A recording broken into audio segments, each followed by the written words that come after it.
Bible literature ministry అనుదిన ధ్యానములు ఫిబ్రవరి 14 అంశము నీ జీవితానికి విలువ ఏంటి? వాక్యము కీర్తనలు గ్రంథము 8వ అధ్యాయము 3 నుండి 6 వచనాలు. నీ చేతి పనేన నీ ఆకాశములను నీవు కలుగజేసిన చంద్రనక్షత్రములను నేను చూడగా నీవు నరపుత్రుని దర్శించుటకు వాడేపాటివాడు. దేవుని కంటే వానిని కొంచెము తక్కువ వానిగా చేసియున్నావు. ప్రభువునందు ప్రియులారా, నేటి వాక్యమును ధ్యానించుకుందాము. ఈ విశ్వము అనంతం. అందులో కోటానుకోట్ల నక్షత్రాలు, గ్రహాలు ఉన్నాయి. విశ్వములో ఉన్న భూమి మీద సముద్రాలు, కొండలు, లోయలు, అడవులు, మంచుకొండలు, అగ్నిపర్వతాలు, పక్షులు, జంతువులు, చేపలు, చెట్లు ఉన్నాయి. వీటన్నిటినీ దేవుడు కేవలం మనిషి కోసమే చేశాడు. దేవుని శక్తి ముందు మనిషికి విలువ ఇవ్వడానికి దేవునికి ఎలాంటి కారణం లేదు. కేవలం తన ప్రేమను బట్టి, కృపను బట్టి, జాలిని బట్టి మాత్రమే దేవుడు మనిషికి ఎంతో విలువ ఇస్తున్నాడు. ఎంత విలువ ఇస్తున్నాడంటే యెహోషువ 10:12 నుండి 14 వరకు చూచినట్లయితే ఒక మనిషి మొరను బట్టి భూమిని ఒక రోజంతా తిరగనివ్వకుండా చేశాడు. దేవుడు మనిషికి ఎంత విలువ ఇచ్చాడో బైబిల్లో వ్రాయబడిన ఈ వాక్యాన్ని బట్టి చూస్తే అర్థం అవుతుంది.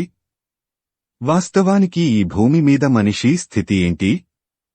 బైబిలు ప్రకారం చూస్తే మనిషి యొక్క స్థితి ఈ విధంగా వర్ణింపబడింది. సర్వశరీరులు గడ్డిని పోలినవారు. 1 పేతురు 1:24. మనుష్యుడు ఏపాటివాడు, అతని ఘనపరచనేలా, అతని మీద నీవు మనస్సు నిలుపనేలా. యోబు 7:17. ఇది భూమి మీద మనిషి యొక్క పరిస్థితి. అయితే మనిషి తన స్థితి ఏంటో తెలుసుకోలేక ఈ గడ్డి వంటి, నీడ వంటి, ఆవిరి వంటి జీవితానికి అత్యున్నత స్థానం కల్పించుకొని దేవుని కృపలేనిదే తనకు బ్రతుకులేదు అని గ్రహించకుండా చివరికి దేవుడే లేడు అనే స్థితికి దిగజారిపోయాడు. ఇశ్రాయేలీల అరణ్య ప్రయాణంలో దేవుడు ఎన్నో అద్భుతాలు, ఆశ్చర్యకార్యాలు చేసినప్పటికీ దేవుని శక్తిని గుర్తించకుండా ఆయనను అనేకమార్లు శోధించారు, సణుగుకున్నారు, గొణుగుకున్నారు. వారందరినీ ఒక్క క్షణంలో చంపేయాలన్నంత కోపం వచ్చేలా దేవుణ్ణి విసికించారు. అయితే ప్రతిసారీ మోషే అడ్డుపడి వారిని రక్షించాడు. అప్పుడే కాదు, ఇప్పుడు కూడా మనుష్యులు అలానే ఉన్నారు. నేటి దినములలో మనుష్యులు దేవునికి వ్యతిరేకంగా, దేవుడంటే లెక్క లేకుండా జీవించే విధానం దేవునికి కోపం పుట్టించేదిగా ఉంది.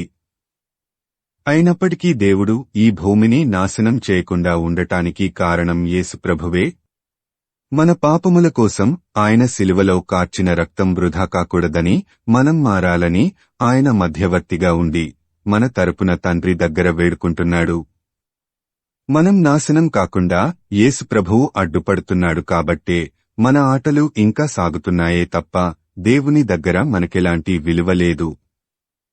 నీడవలె తమ దినములన్నీ గడుపుకొను మనుష్యుల బ్రతుకునందు ఏది వారికి క్షేమకరమైనదో ఎవరికి తెలియను.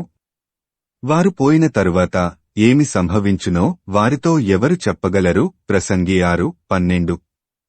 నీడవలె జీవించే మనిషిని దేవుడు ప్రేమిస్తున్నాడంటే అందులో మనిషి గొప్పతనమేమీ లేదు. అది కేవలం దేవుని కృప మాత్రమే. ఆయన కృపతో జీవిస్తున్న మనిషి ఈ భూమి మీద బ్రతకడానికి పడే పాట్లకు ఎవరు కారణం? తనకు జరిగే కీడుకి, అనర్థాలకి ఎవరు కారణం? ఖచ్చితంగా ఎవరికి వారే కారణం. నీవు దేవుడిని నమ్మితేనే నీ జీవితానికి విలువ ఉంటుంది. మరి నీవు దేవుడిని నమ్ముతున్నావా? ప్రార్థించుకుందాము. ప్రభువా, దుమ్ము, ధూళిలాంటి మా జీవితానికి ఎంతో విలువనిచ్చి మమ్మును ఈ లోకానికి పంపించావు. మేము నీ బిడ్డలుగా ఈ లోకంలో నీ నామ మహిమార్థం జీవించేలా మాకు సహాయం చేయమని యేసయ్య నామమున అడుగుతున్నాము తండ్రి. ఆమేన్. ప్రభువునందు ప్రియులారా, మార్కు సువార్త 16వ అధ్యాయము 15వ వచనములో మీరు సర్వలోకమునకు వెళ్లి సర్వసృష్టికి సువార్త ప్రకటించుడి అని యేసు ప్రభువు చెప్పాడు. కాబట్టి సువార్తను ప్రకటించడంలో భాగంగా ఈ వాక్యమును మీ స్నేహితులు, బంధువులకు షేర్ చేయమని ప్రభువు నామమున కోరుతున్నాను. దేవుడు మిమ్మును దీవించునుగాక.